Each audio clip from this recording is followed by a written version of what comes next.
साथियों नमस्कार। पाठशाला नौकरी किस हमारे यूट्यूब चैनल पर आप सबका बहुत बहुत स्वागत है। साथियों मैं हूं डॉक्टर अखिलेश पांडे।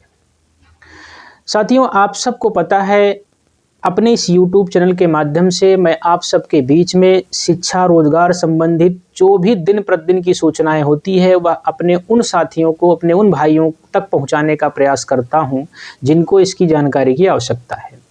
जो सुदूर ग्रामीण अंचल में जो छोटे छोटे शहरों में बैठ करके सरकारी नौकरी पाने का सपना सँजोए हुए हैं, दिन रात अथक प्रयास कर रहे हैं, उन सब तक जो है जितना हमसे बन सकता है अपने इस सोशल मीडिया के माध्यम से, अपने इस यूट्यूब चैनल के माध्यम से पहुँचाने का प्रयास करता हूँ। किंतु आज यह वीडियो में कुछ ऐसी महत्वपूर्ण बातें मैं आप सब तक साझा करना चाहता हूँ कि सूचना ऐसी ज़रूरी पहुँचाने के तो विभिन्न माध्यम हैं, कई सारे चैनल हैं। तो मेरे मन में ऐसा क्या था जो इस चैनल को बनाने का, ऐसी मेरी क्या योजना है, ये सब को लेकर के मैंने जब इस चैनल की शुरुआत की थी तभी मैंने शुरू में संक्षिप्त में बताने का प्रयास किया था। किंतु किसी कारण से कुछ व्यवधान आया जिनको मैं पूरी तरीके से फलीभूत नहीं कर सका। लेकिन विगत कुछ दिनों से लगातार मैं जो है इस प्रकार की लगातार वीडियो आप सब तक जो है बीच में लेकर के आप सबके आ रहा हूँ। किंतु आज मैं यह बताना चाहता हूँ कि मेरे इस चैनल का बनाने का मेरा मुख्य उद्देश्य क्या है? क्या मेरा मुख्य उद्देश्य सिर्फ जो है केवल इस प्रकार की शिक्षा, रोजगार संबंधित सूचनाएँ पहुँचाना ही है क्या? जी नहीं। अगर ऐसा है तो अन्य बहुत सारे माध्यम हैं, मेरा भी एक है, उससे आपको सूचना मिल जा रही है। एक उद्देश्य तो वह है, किंतु अंतिम और बड़ा उद्देश्य इसका इस चैनल का यह नहीं है। साथियों मैं लगातार कहता हूँ आप सबसे कि जब भी वीडियो बनाता हूँ कि छोटी-सी बात उसमें आग्रह करता हूँ कि हमारे चैनल को शेयर करिए, सब्सक्राइब करिए, लाइक करिए। सभी लोग ऐसा कहते हैं, सारे यूट्यूब चैनल वाले कहते हैं, मैं भी कहता हूँ। तो आखिर ऐसा क्यों करें आप मेरे चैनल को सब्सक्राइब? क्यों लाइक करें? क्यों मुझसे जुड़ें? इसी सब विषयों को लेकर के मैं आप सब तक जो है पूरी स्पष्टता के साथ अपने विचार को, अपने योजना को बताना चाहता हूँ कि आगे मैं क्या करने वाला हूँ। सूचना तो इस चैनल के माध्यम से मिलती ही रहेगी, लेकिन आगे क्या है?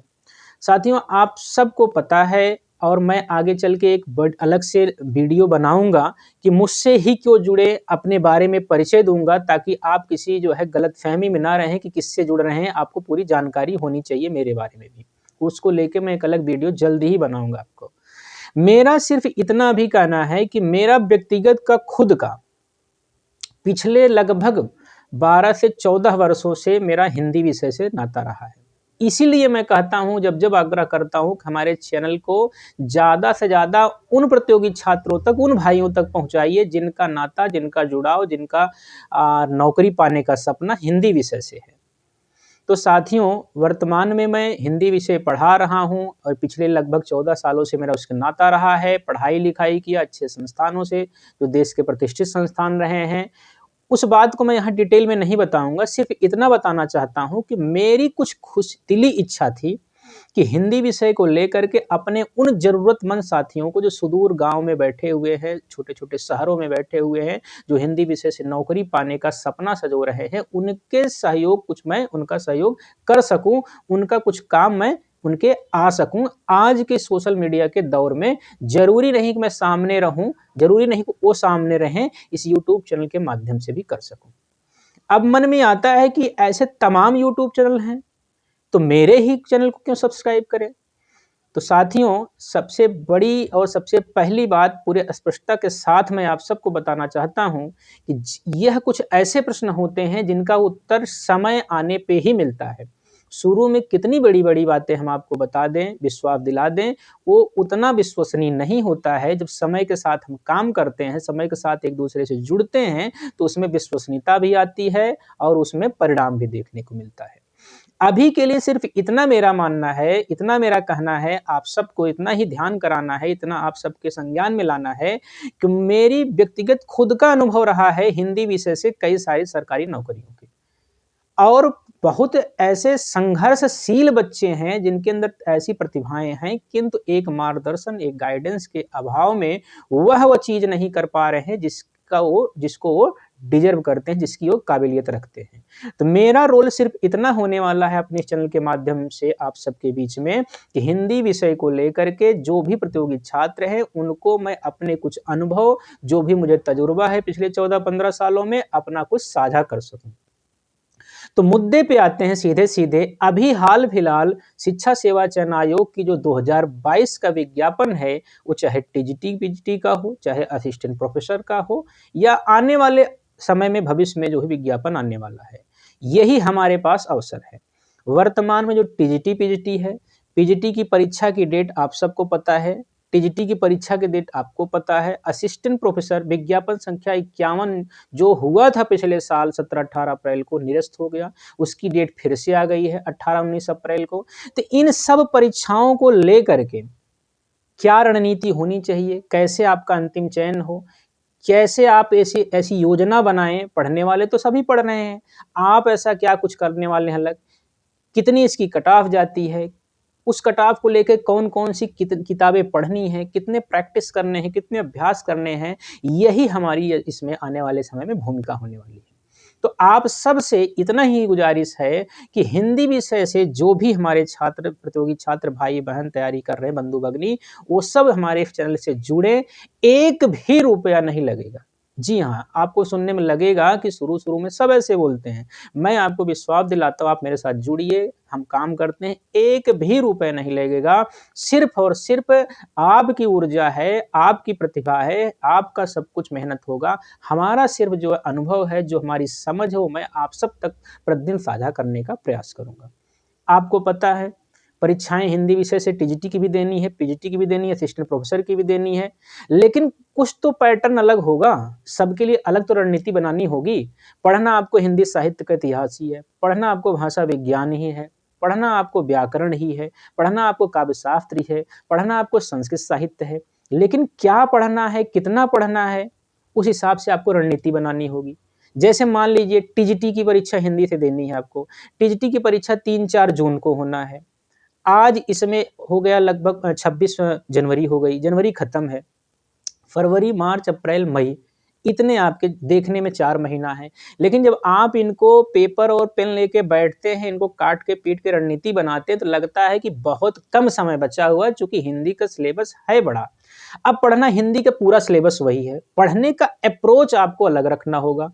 अब इसे टीजीटी देनी है, तो टीजीटी में मैं कहता हूँ हिंदी विषय से कोई भी परीक्षा देनी हो आपको अगर, तो रामचंद्र शुक्ल की पुस्तक तो आपको पढ़नी ही पढ़नी चाहिए। अब रामचंद्र शुक्ल वाली जो पुस्तक है, उसको पढ़ के पचाना यानी समझना बड़ा मुश्किल काम है। लोग उसको बोर हो जाके किनारे फेंक देते हैं, फिर मार्केट से कुंजी उठा लाते हैं, गाइड लाते हैं, फिर उसको पढ़ते हैं, फिर कहते हैं सिलेक्शन नहीं हुआ। अरे भाई मेरे, आपको वो पढ़ना ही है। आप एक बार सरसरी निगाह से पढ़ेंगे, आपको समझ में नहीं आएगा। आपको 2 से 3 बार पढ़ना पड़ेगा आपको। जब तक आप रामचंद्र शुक्ल की हिंदी साहित्य का इतिहास नहीं पढ़ते हैं, आप हिंदी से नौकरी पाने का सपना मत देखिए आप। अगर कोई आपको ये शॉर्टकट बता रहा है, तो फिर आपको भ्रमित कर रहा है, आपका जीवन बर्बाद कर रहा है, आपका समय बर्बाद कर रहा है। तो मोटा-मोटा एकदम दिमाग में बैठा लीजिए कि आपको ये किताब तो पढ़नी ही पढ़नी है। इस किताब को अगर 3 बार आप पढ़ लिए, तो जितने भी आपके एग्जाम में जो कोटेशन आते हैं, स्टेटमेंट आते हैं, उनमें से 50% तो यहीं से होते हैं। अगर कोटेशन आया है तो 50% मान के चलिए वो शुक्ल जी का ही होगा, उन्हीं की किताब से आया होगा। तो ये आपका बेस बनाता है, कॉन्सेप्ट देता है। अगर आपको टीजीटी ही बनना है, तो ये शुक्ल जी किताब के अलावा जो मार्केट में बहुचर्चित किताब है हिंदी साहित्य की वस्तुनिष्ठ इतिहास जो चलती गोविंद पांडे वाली, वो आप रखिए। ये दोनों को तैयार कर लीजिए आप। इसके साथ-साथ अभ्यास प्रश्न पत्र, जितना आप प्रैक्टिस लगाएँगे, जितना आप करेंगे, आप देखेंगे अगर 2021 एग्ज़ाम को छोड़ दिया जाए, तो जब से चयन बोर्ड करवा रहा है, तब से पैटर्न देखेंगे, कट ऑफ आपकी जो है जनरल की 120, 121 क्वेश्चन जाती है। फाइनल की बात कर रहा हूँ, जब इंटरव्यू वगैरह सब थे। 125 क्वेश्चन में। पीजीटी भी लमसम वही जा रही है।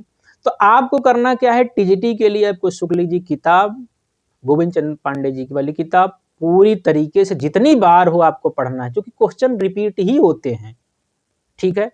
और आपको प्रैक्टिस सेशन लगाना है। पीजीटी के लिए जैसे ही आप पढ़ने का प्रयास करेंगे, तो आपको थोड़ा-सा अपना लेवल बढ़ाना पड़ेगा। आप केवल शुक्ल जी के साथ-साथ आप बच्चन सिंह का दूसरा इतिहास, आपको हजारी प्रसाद द्विवेदी जी वाली किताब पढ़नी पड़ेगी। अगर आपका और मन होता पढ़ने का, रामस्वरूप चतुर्वेदी जी को ही पढ़ लीजिए। फिर जाकर के आप गोविंद पांडे को पढ़िए और प्रैक्टिस लगाइए, देखिए आपका सिलेक्शन कैसे नहीं होता है। अगर आप असिस्टेंट प्रोफेसर दे रहे हैं, फिर आप सोचें इतने से आपका काम हो जाएगा, भाई मेरे इतने से नहीं होगा, उसका लेवल बढ़ रहा है। अब आपको केवल रटने से काम नहीं होगा, आपका कॉन्सेप्ट भी चाहिए। जो कहानी, जो कथा साहित्य, जो निबंध, जो आलोचना आपके सिलेबस में दिया गया है, उसके बारे में आपको पता होना चाहिए, उसका सार पता होना चाहिए, उसके कैरेक्टर पता होने चाहिए, उसके इम्पोर्टेंट जो है उसमें जो मोड है, जो कॉन्सेप्ट है, उनको पता होना चाहिए आपको। तो इस तरीके से जब आप तैयारी करते हैं, पढ़ना आपको वही सिलेबस है, लेकिन तरीका आपको बदलना पड़ेगा। अब काव्य शास्त्र आपको जो है कहने को टीजीटी में सिलेबस नहीं, लेकिन आता ही है। लिखने पढ़ने के लिए सिलेबस में जो लिखते हैं काव्य शास्त्र नहीं है, लेकिन आता है। पीजीटी में भी वही काव्य शास्त्र आएगा, लेकिन जब असिस्टेंट प्रोफेसर देंगे तो काव्य शास्त्र का गहराई बढ़ जाएगी, आपको भाषा विज्ञान की गहराई बढ़ जाएगी आपको। तो इस तरीके से कुछ अलग अप्रोच बनाना ही पड़ेगा साथियों। इन्हीं सब को लेकर के मैंने एक योजना बनाई है, मेहनत आप करेंगे, तरीका हम बताएंगे, और इसी आने वाले फरवरी के दूसरे तीसरे सप्ताह से मैं आप सबके बीच में हिंदी साहित्य के जितने भी सेक्शन हैं, चाहे आदिकाल हो, भक्ति काल हो, रीति काल हो, आधुनिक काल हो, उपन्यास विधा हो, नाटक हो, निबंध हो, कहानी हो, आलोचना हो, एकांकी हो, यात्रा संस्मरण, सबसे अभ्यास प्रश्न पत्र जो है कुछ न कुछ 20-20 क्वेश्चन, 25-25 क्वेश्चन का, वो हम आप आगे चल के बात कर लेंगे। प्रतिदिन लेके आपको आएंगे और फ्री ऑफ कॉस्ट लेके आएंगे। दूसरा, एक एक चैप्टर को लेके, एक एक पार्ट को लेकर के आपसे डिस्कस करेंगे, चाहे वो भाषा विज्ञान की हो, चाहे बोलियों की हो, चाहे काव्य शास्त्र का हो, चाहे भारतीय काव्य शास्त्र हो, पाश्चात्य काव्य शास्त्र हो, व्याकरण की हो, संस्कृत साहित्य हो, संस्कृत साहित्य के बड़े बड़े विद्वान मूर्धन्य जो आपकी विभूतियां हैं, जिन जो क्वेश्चन पूछे जाते हैं, उनकी तैयारी कर उनकी बातचीत करनी हो। एक अच्छी रणनीति बना के हम आपके बीच में आने वाले हैं। तो साथियों, समय बहुत कम है। अगर मान लीजिए तीसरे सप्ताह फरवरी की बात करें तो टीजीटी का एग्जाम 3-4 जो है जून को है, तो लगभग 100 दिन का समय है। अगर पीजीटी की बात करें तो लगभग 80 से 85 दिन है। तो हमारा उद्देश्य मुख्य ये है इस चैनल का कि इस बार हम टीजीटी से बिना किसी पैसा को, टीजीटी 2022 में बिना किसी पैसे के, बिना किसी लागत के ऐसे जरूरतमंद बच्चों को चयन करा सके, अपने अनुभव का सहयोग दे सके, उनके चयन में अपनी भूमिका दिला सके, तो मेरी भी सार्थकता होगी, मेरा भी योगदान होगा। और पिछले 14-15 सालों से जो है लगातार जो हिंदी से जुड़ाव है, उसकी भी सार्थकता मेरे जीवन में सिद्ध हो पाएगी। इस चैनल का बड़ा और बहुत बड़ा मतलब इसका उद्देश्य अंतिम यही है। बाकी सूचनाएं प्रतिदिन इस चैनल के माध्यम से जाती ही है, वो आपको जाएगी। जैसे अभी वर्तमान में सूचना है कि कैंपस में हायर एजुकेशन के लिए यूजीसी ने जो भेदभाव वाले नियम रोकने के लिए नियम बनाए थे, उसको सरकार वापस लेने की तैयारी कर रही है। साथ ही आज के समाचार पत्रों में था कि 2014 की जो वैकेंसी, 16 की वैकेंसी थी विज्ञान गणित को लेकर के, उसकी काउंसलिंग चल रही थी, अंतिम मौका फिर उसको देने वाला है। साथ ही साथ जिस परीक्षाओं की बात कर रहे हैं, जिन आयोग से, जिनमें भ्रष्टाचार का एसटीएफ ने जांच किया, जिनमें खुलासा हुआ, उसी आयोग को लेकर के बच्चे लगातार धरना दे रहे हैं कि उस आयोग के परीक्षा नियंत्रक देवेंद्र प्रताप सिंह को हटाया जाए। उनको लेके ये भी बड़ा जरूरी है। तो ऐसी सूचनाएं आपको मिलती रहेंगी प्रतिदिन, किंतु इस चैनल का जो बड़ा उद्देश्य है वह आप सबके बीच में धीरे धीरे आने लाने का समय हो गया है। क्योंकि अब समय जो है टीजीटी के लिए 100 दिन, पीजीटी के लिए 80 से 85 दिन रह गए हैं। आने वाले वीडियो में हम एक एक दिन की पूरी रणनीति बना करके आप सबके बीच में डिस्कस करेंगे। अभी के लिए सिर्फ इतना आपसे आग्रह है कि अभी जो फरवरी के दूसरे तीसरे सप्ताह से हम शुरू करने जा रहे हैं, उसके लिए अभी हमारे पास लगभग 10 से 15 दिन है। इन 10 से 15 दिनों में आप सबसे गुजारिश है, इस हमारे चैनल को हिंदी विषय के कम से कम 200-400 लोगों को जोड़िए। इसी के लिए आपसे मैं आग्रह करता हूं, आप वीडियो देखते हैं, हमारे इस वीडियो का जो रिव्यू है हमारे चैनल का, मैं देखता हूं कि 94% लोग वीडियो देखते हैं किंतु सब्सक्राइब नहीं करते हैं। साथियों, आपसे आग्रह है, आपका ऐसा कुछ भी इसमें नुकसान नहीं होने वाला है। बस आपके यूट्यूब में नीचे जो सब्सक्राइब का बटन, उसे आपको प्रेस करना है। आपके इतने 1 सेकंड भी नहीं लगता, इस इतने से सहयोग से हमारा बड़ा हौसला अफजाई होगा। हम जिस उद्देश्य के साथ इस चैनल को बनाए हैं उसको कर सकेंगे। यह निश्चित रूप से आपके सामने मुझे जो है बताने में खुशी हो रही है कि ये ऐसा कार्य करके यदि मैं सफल हुआ तो मुझे बड़ा जो है अंदर से आत्मा को बड़ा सुकून मिलेगा। तो साथियों, आप सबके सहयोग और उसके बिना ये संभव नहीं है। अंत में फिर से आग्रह है, वीडियो को यहीं समाप्त करेंगे। हमारे इन चैनल को हिंदी विषय को उन तमाम हमारे छात्रों तक पहुँचाइए, सब्सक्राइब कराइए। मिलते हैं अगले वीडियो में, बहुत जल्द इसको लेके आगे बढ़ेंगे, काम करें। बहुत बहुत धन्यवाद। नमस्कार।